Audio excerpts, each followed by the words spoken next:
अगोदरच्या सरकारनं केला नाही पण आम्ही केला असा गाजावाजा करत मे महिन्यात मुंबई पुणे एक्सप्रेसवेवरील मिसिंग लिंक वाहतुकीसाठी खुला करण्यात आला.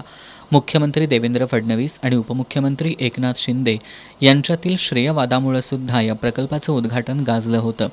या मिसिंग लिंकवर पहिल्याच पावसात खड्डे पडल्यानंतर समाज माध्यमातून जोरदार ट्रोलिंग सुरू होतं.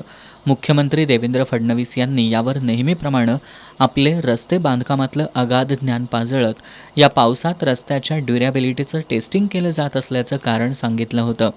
आपल्याला कल्पना आहे कुठलंही काम झाल्यानंतर पहिला पाऊस जो असतो या पावसानंतर त्याच्यावर दुसरी लेअर येते, कारण त्या पावसामध्ये आपण त्याची ड्युरेबिलिटी टेस्ट करत असतो. त्या पावसामध्ये त्या ठिकाणी काय अडचणी येतील ते आपण टेस्ट करत असतो.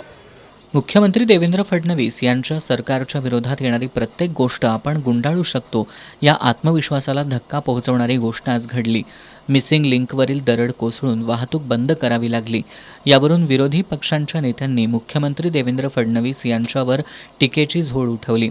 काँग्रेसचे प्रदेशाध्यक्ष हर्षवर्धन सपकाळ यांनी समाज माध्यमात मिसिंग लिंकवर दरड कोसळल्याचा व्हिडिओ पोस्ट करत infra man become disaster man अशी मार्मिक टिप्पणी करत मुख्यमंत्री देवेंद्र फडणवीस यांना लक्ष्य केलं.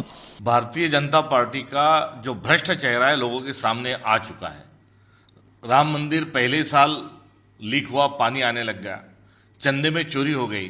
बिल्कुल उसी तरीके से करप्शन जो है, परसेंटेज खाने का जो तरीका है भारतीय जनता पार्टी का, ये अभी अपनी चरण सीमा पे है. खुद को इंफ्रा मैन बोलने वाले जो है ये वास्तव में डिजास्टर मैन है, और डिजास्टर मैन होते साथ के साथ साथ महाराष्ट्र के मुख्यमंत्री एक करप्ट मैन है. पहिल्याच पावसात खड्डे आणि दरड कोसळल्यानंतर आता फडणवीस यांच्या फर्स्ट रेन टेस्टिंगचा संदर्भ देत आता याला मान्सून ट्रायल म्हणणार का असा सवालही सपकाळ यांनी उपस्थित केला.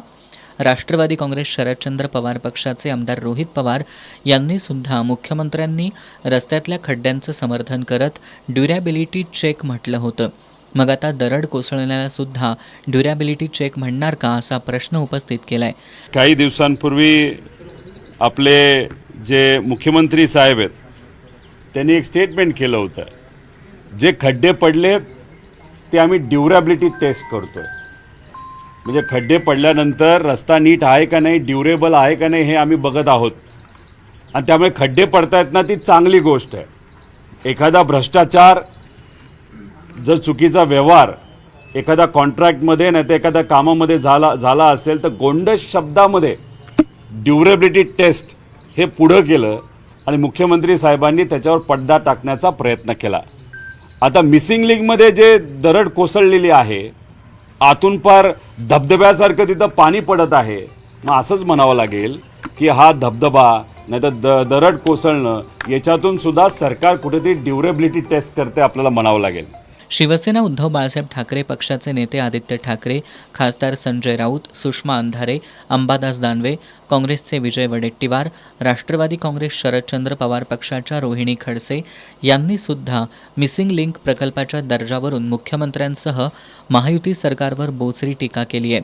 काँग्रेसचे विधान परिषदेतील गटनेते आमदार सतेज पाटील यांनी हवामान विभागानं 3 जुलैला अलर्ट दिला असताना मुंबई पुणे महामार्गावर आवश्यक त्या उपाययोजना का केल्या नाहीत असा सवाल उपस्थित करत सरकारला धारेवर धरलं.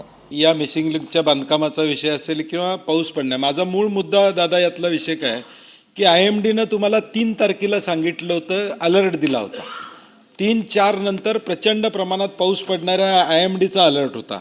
तुमचा अलर्ट RMCचा 1 तारखेपासूनचा होता की पाऊस पडणार आहे. मग माझं म्हणणं काय की IMDचा अलर्ट असताना मग मुंबई पुणेवर हायवेवर दरड कोसळते, हा दर मनसूनचा प्रॉब्लेम आहे. तुम्ही त्याची उपाययोजना कंट्रोल रूममधनं त्या पद्धतीच्या इन्स्ट्रक्शन जायला पाहिजे होते की 3-4 तारखेला प्रवास तिथला थांबवावा. सभापती महोदय, रेल्वे लाईनवर या ठिकाणी दरड कोसळले, आम्ही समजू शकतो JCB तिथं पोचू शकत नाही. हा नॅशनल हायवे आहे, जगातला आपला ड्रीम प्रोजेक्ट म्हणून मुंबई पुणे एक्सप्रेसवे आहे. अशा वेळी तिथं ती व्यवस्था या ठिकाणी नव्हती का? मागच्या वेळी एका टँकरचा ॲक्सिडेंट झाल्यानंतरची आपत्तीतली आपली व्यवस्थापन हे अख्ख्या देशानं त्या ठिकाणी बघितले की एखादा टँकर त्या ठिकाणी ॲक्सिडेंट झाल्यानंतर आम्ही किती अकार्यक्षम आहोत सरकार म्हणून हे अख्ख्या जगानं बघितलं. मग अलर्ट असताना सुद्धा सरकारनं या ठिकाणी पावलं उचलली नाहीत. हा सभापतीमध्ये महत्त्वाचा या ठिकाणी विषय.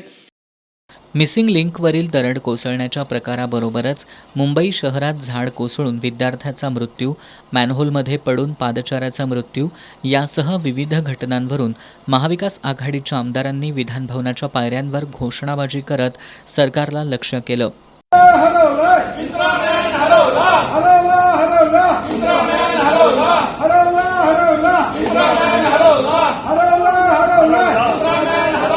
मिसिंग लिंक प्रकल्पावर दरड कोसळल्यानंतर 2013मध्ये तत्कालीन मुख्यमंत्री पृथ्वीराज चव्हाण यांनी मिसिंग लिंक प्रकल्पाला मंजुरी नाकारल्याचा विषय समाज माध्यमातून पुन्हा चर्चेत आला.